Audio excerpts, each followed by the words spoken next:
Notre-Dame du Pilier de Saragosse. C'est la première apparition connue de la Vierge Marie en Europe. Il s'agit d'une visite de la Sainte Vierge qui vient physiquement, c'est-à-dire en son corps terrestre, avant son Assomption. Cette visite a eu lieu 7 ans après la mort de Jésus, car il est rapporté que ce mystère advint la nuit du 2 janvier de l'an 40, au nord de l'Espagne, à Saragosse.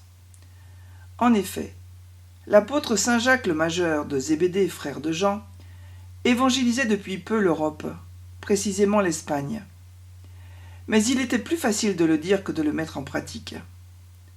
Le pauvre apôtre, malgré son zèle apostolique, ses prières et sa patience, ne recevait en retour que moqueries, mépris, coups, et fut emprisonné par un peuple enténébré. Ses prières désespérées furent entendues du Père qui appela la Sainte Vierge à venir en aide à Jacques. Marie devait sûrement beaucoup prier et faire des sacrifices afin d'aider les apôtres disséminés dans le monde pour évangéliser. Qui mieux que Marie, la mère des chrétiens, Dieu le Père pouvait-il choisir pour venir en aide aux 12 ? C'est porté par les anges que Marie gagne l'Espagne en donnant rendez-vous à l'apôtre à Saragosse précisément. Mais Marie n'arriva pas seule à Saragosse. En effet, le Père lui confia un pilier qui serait le témoin de la conversion du peuple. C'est ainsi que l'on nomma la Sainte Vierge arrivée en mission dans la ville de Saragosse, Notre-Dame du Pilier ou Notre-Dame du Pilar. Et ce pilier n'est pas une légende, comme on l'entend souvent. Il existe toujours, et nous avons la grâce de pouvoir le toucher ou l'embrasser. Il se trouve toujours à Saragosse, dans la basilique Notre-Dame du Pilier, et il en émane une grande force, et il n'a jamais été déplacé depuis son origine. Beaucoup de pèlerins viennent en ce lieu baiser le pilier, mais d'abord vénérer la Vierge du Pilier et l'apôtre Saint Jacques. Mais il faut voir tous les habitants de la ville venir familièrement pour embrasser le pilier et prier. Des couples, des familles, des personnes solitaires en font le tour, paisiblement, comme pour recevoir des réponses, des conseils, des consolations, à toute heure du jour et jusque tard dans la soirée. Pour revenir à l'histoire du pilier, le Père ne l'a pas choisi par hasard. Il est le symbole d'une colonne soutenant la chrétienté. Marie, mère des hommes, accompagnait ce pilier qui devait soutenir les premiers chrétiens d'Europe. Non seulement les soutenir, mais d'abord les convertir. Toutes les personnes qui touchèrent le pilier se convertirent au christianisme, et Jacques vit sa mission bien facilitée. Il construisit avec l'aide de ses disciples une chapelle afin d'adorer Dieu, puis d'honorer l'image de la Sainte Vierge venue physiquement sur les bords de l'Èbre, le fleuve. La ville de Saragosse ne fut pas choisie sans raison. En effet, le peuple de cette région fut celui qui accueillit avec le moins de réserve et de dureté de cœur l'apôtre Jacques et son appel à la conversion au Dieu unique. Après la venue de la Sainte Vierge, Jacques apprit qu'il devait retourner à Jérusalem, où il mourut quelques années plus tard. Alors les chrétiens de Saragosse voulurent récupérer ses reliques pour le vénérer. Celles-ci furent acheminées par bateau, mais une grande tempête fit débarquer les reliques à un port imprévu d'Espagne, Compostelle. Leurs habitants, déjà convertis, virent un signe providentiel et voulurent garder les reliques du saint dans leur ville. Qui aujourd'hui n'a pas entendu parler de Saint Jacques de Compostelle ? Quelle grande grâce de posséder un trésor tel que le pilier, témoignage de l'amour du Père pour les hommes. Notons que Saragosse a souffert lors de la guerre civile. Franco souhaitait particulièrement détruire la basilique du Pilier. Il fit envoyer à plusieurs reprises des bombes qui n'ont miraculeusement jamais explosé. On peut voir les obus intacts, placés en hauteur, sur les colonnes intérieures de la basilique, comme un défi perdu d'avance des hommes devant la puissance de Dieu. Aujourd'hui, c'est une très grande basilique, contenant elle-même la Sainte Chapelle construite par Saint Jacques. C'est là même qu'on y honore la Sainte Vierge, représentée par une statuette en cèdre, d'une 40aine de centimètres, portant l'enfant Jésus. Cette statuette est posée directement sur le plat du pilier, recouvert de vermeil et habillée d'une chape. La colonne sacrée fait environ 18 cm de large. Elle ressemble à du marbre, pourtant sa matière n'est pas définie. C'est de l'autre côté, derrière le mur de la chapelle, que l'on peut baiser le pilier. On ressent une grande puissance émanant de la basilique même, comme si les anges en gardaient précieusement l'entrée. De même, à l'intérieur, au-delà du faste des décors et de leur richesse, on devine des myriades d'anges glorifiant Dieu et chantant des louanges à la Vierge. La basilique est toujours animée par des messes à heures régulières, une quinzaine de messes par jour.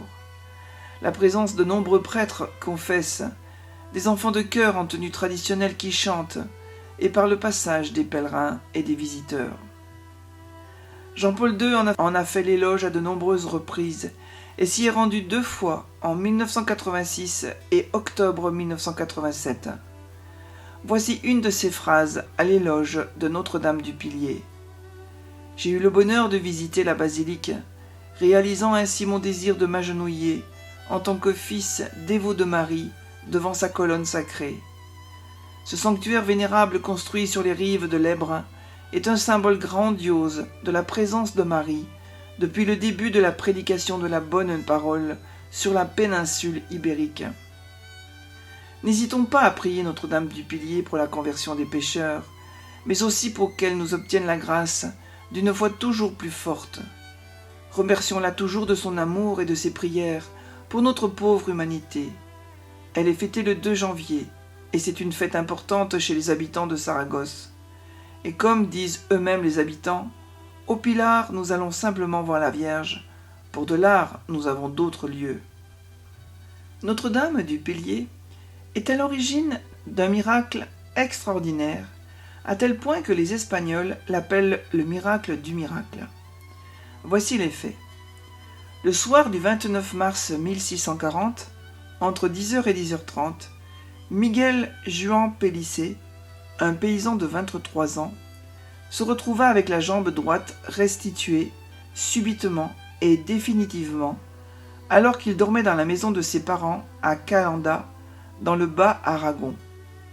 Cette jambe, broyée par la roue d'un chariot, puis entièrement gangrénée, avait été coupée à 4 doigts au-dessous du genou à la fin du mois d'octobre 1637, donc 2 ans et 5 mois avant la restitution, à l'hôpital de Saragosse.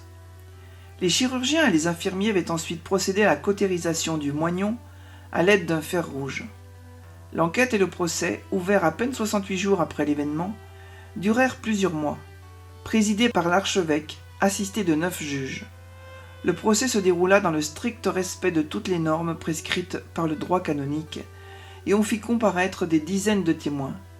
Il en résulta que la jambe recollée était la même que celle qui avait été amputée puis enterrée dans le cimetière de l'hôpital de Saragosse, à plus de 100 km de Calanda. Il s'agit donc d'un membre coupé et pourri qui, plus de 2 ans après avoir été enfoui dans le sol, est remis en place sans autre séquelle qu'une cicatrice à l'endroit de l'amputation et une faiblesse temporaire de la greffe.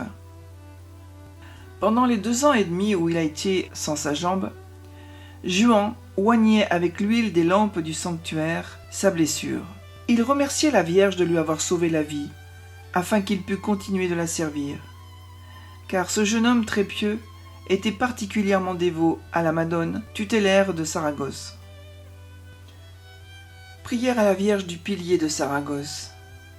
Je mets ma confiance, Vierge, en votre secours. Servez-moi de défense, prenez soin de mes jours. Et quand ma dernière heure viendra fixer mon sort, obtenez que je meure de la plus sainte mort.